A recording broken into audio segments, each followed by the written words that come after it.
On Saturday, the Coalition, along with many Australians, learned a valuable lesson: never underestimate the opposition. And that's exactly what Scott Morrison and the Coalition did, underestimated Anthony Albanese. But regardless of Albanese's consistent campaign gaffes, they seem to do little to impact on the election outcome. Albanese is now Australia's Prime Minister, and the Coalition, if Dutton remains as leader of the opposition, may well remain in the political wilderness for some time. The Informer would like to congratulate the Prime Minister on a stellar win. And just as Anthony Albanese takes office, he also faces issues, both global and domestic, he must deal with. Issues critical to Australia's sovereignty, to its global relationships, to its economy, to the very fabric of Australia. So how Anthony Albanese intends to deal with all of these key issues remains intrinsically on his plans. Plans for the problems Australia faces as a nation. So we need to ask, what are those plans? Plans the Prime Minister said he would reveal, but so far hasn't. Like the $1 trillion debt the country has. Just yesterday, Treasurer Jim Chalmers conceded the debt was an inherited debt and was far too great.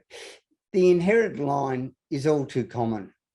It's a go-to for politicians that they defer to when they don't actually have a plan.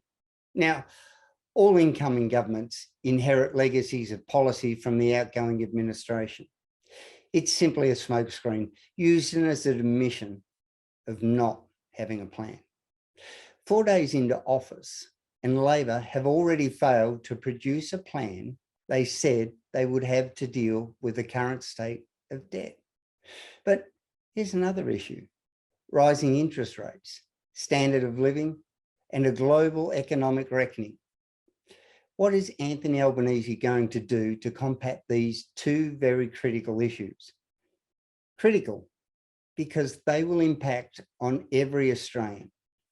Here's what the Prime Minister promises: to cut loose a wages price spiral that will cause interest rates to explode into another millennium and devastate the finances of millions of Australians. And yet, as much as Albanese is well-intentioned, does he really have an understanding of what he's unleashing? The disturbing indication to that question came on day one of the election campaign. He didn't have a clue what was going on with the economy or how it worked. What makes Australians confident now that he is at the helm, that he knows what he is doing?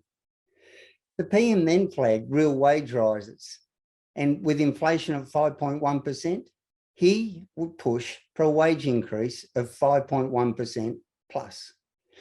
And here is another consideration Albanese failed to factor into his promises. What would happen if inflation did rise to 7%? The answer?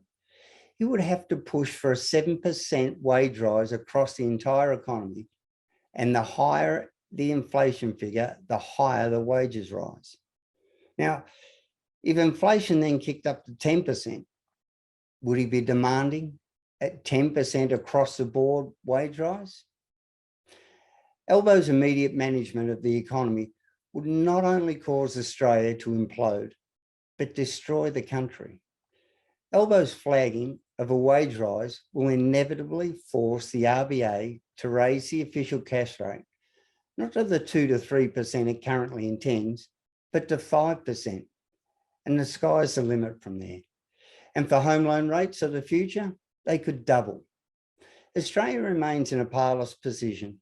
Global issues with China, Russia-Ukraine war, trade sanctions, Solomon Islands, China's push into the South Pacific, rising interest rates, $1 trillion debt, businesses unable to find staff, COVID, and the list goes on. And yet, we still don't know the details of Albanese's constantly mentioned plan.